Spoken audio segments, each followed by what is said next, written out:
Trump cancelling his planned meeting with Vladimir Putin in Budapest due to a deadlock over Ukraine. Russia refusing to freeze front lines or agree on a ceasefire. Previous talks achieved little. Reports claim Trump urged Zelensky to cede eastern regions for peace, but it hasn't gone well there, and it's not going well on the other side of the argument, it seems. Let's chat to Bob Seeley, military expert, former MP, of course. Bob, good afternoon to you. Good afternoon, Ian. Good afternoon to your listeners, viewers. Nice to have you with us. So what is going... This is the sort of, more than the Gordian knot of the day. I mean, Israel, that's still precarious, what's happening there. There was some hassle at the weekend. That wasn't, great. But a lot of clear positivity coming out of that. This whole Ukraine thing seems to be in a very different place in terms of getting two sides to agree on anything. Yeah, I mean, look, the problem is that I know it's a slightly depressing thing to say, so I apologise to your listeners and viewers. The reality is that President Putin doesn't want peace. If he wanted peace, he could stop his army attacking Ukraine. What he wants is Ukraine to surrender, or he wants to keep on fighting. Personally, I'm quite surprised that he pulled out of the meeting, because I think he overplayed his hand with the Americans early in the year, and I assume that what he would try to do would be to string Trump along, maybe to get him to pressure the Ukrainians even more, to get more concessions. But Putin is showing so little respect to Trump that he can't even be bothered to do that. So even before he is demanding more stuff, he's basically telling Lavrov, his foreign minister, that he can't be bothered to meet. So I think the right now the Russians aren't even bothering to engage, and their conditions stay as unacceptable as they were to the Ukrainians and presumably to NATO, everyone else, as they were earlier in the war.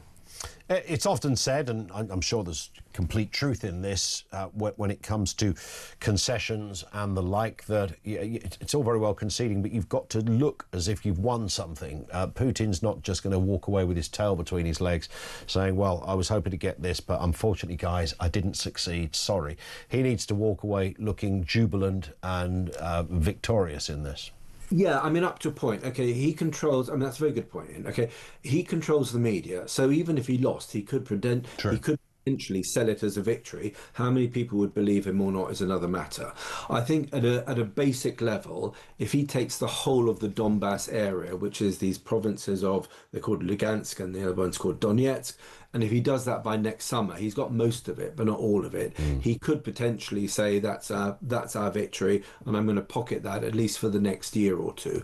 And this isn't a victory, Ian, that he's proclaiming over Ukraine. It is a victory over NATO. This is styled in Russia as a NATO-Russia war, that he is fighting NATO's proxy, Ukraine, in Ukraine, because NATO was planning to invade Russia. We all know that's nonsense, but that's not the point. So he could potentially sell that as a victory. So when you say, what's a victory for him, it's negotiable. Likewise, you could say, what is a victory for Ukraine? Is it survival? Yeah.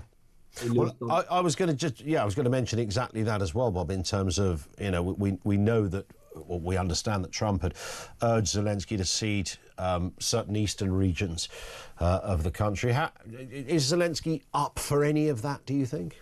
Well, I was actually having a lunch with a former Ukrainian soldier who's been injured 3 times, and he's been honourably discharged. And the problem is that the Ukrainians are not minded to give up their territory, because they still hold it. Secondly, because the territory they are giving up in the western bits of Donetsk region are potentially quite valuable from a geographical point of view, because they're sort of not mountainous, but they're hilly. And once you go over those hills, effectively you've got a flat run all the way through to Kiev, a few hours drive away. So geographically, actually, there is a defensive value for keeping that territory. And thirdly, Ukrainians don't believe that Putin will stop. He will pocket that. There'll be peace of sorts for a few months, and then there'll be some provocation, which will be staged by Putin and his, henchmen, and then there'll be another round of war. And so the Ukrainians will be giving up territory that they have lost lots of lives over. Nothing. Is there an answer to it then? I mean, we can all be armchair generals, but nonetheless, is there an obvious Not so much staring us in the face, because we all understand that this is clearly incredibly difficult and delicate for lots of different reasons. But is there a sort of widely believed way through this? Yeah, I mean, the most likely, widely believed way through is simply a stalemate. That until there is more game-changing technology on the battlefield or a physical human breakthrough of front lines in either direction, what you're going to get is a messy stalemate that leads slowly into a more lasting stalemate. That depends on Putin being willing to give up his ambition of destroying Ukraine, frankly destroying NATO if he gets the chance, and achieving his range of goals in Ukraine, which is effectively he wants to be able to conquer it more easily next time. So he wants Ukraine to give up its army. He wants to get rid of Zelensky as a president because he wants to try to put a puppet president there, etc., etc. But if there is a foreseeable end to this war in the foreseeable future, it is just that it grinds to a stalemate. Let's just move to this story, Bob, while you're with us. Hearing today 100 British troops or thereabouts have been deployed to Israel to help monitor the Gaza ceasefire. This was at the request of the United States. Is that about right? Were you expecting something like that? Is this normal procedure in something like this? Not that it happens every day. Yes. Okay, look, I actually think that we should be staying very well clear of this conflict. I have huge amounts of sympathy with Palestinians caught up in it. It is not a genocide, and most of these pro-Hamas campaigners in this country, they just need a vehicle to hate people. And what's the oldest hate in one of the oldest hates in the world? It's anti-Semitism. So I have very little time for this. I think we should be not funding UNRWA anymore because it was Hamas controlled, or very certainly Hamas influence, and actually the less we have to be doing with this conflict the better, because I don't think it's going to bring anything. I think it is fantastically intractable, and there are many other things that we should be spending time, effort and money on. Having said that, and I suspect the overwhelming majority of your listeners will say, yeah, we shouldn't have anything to do with this at all, and stay clear of it.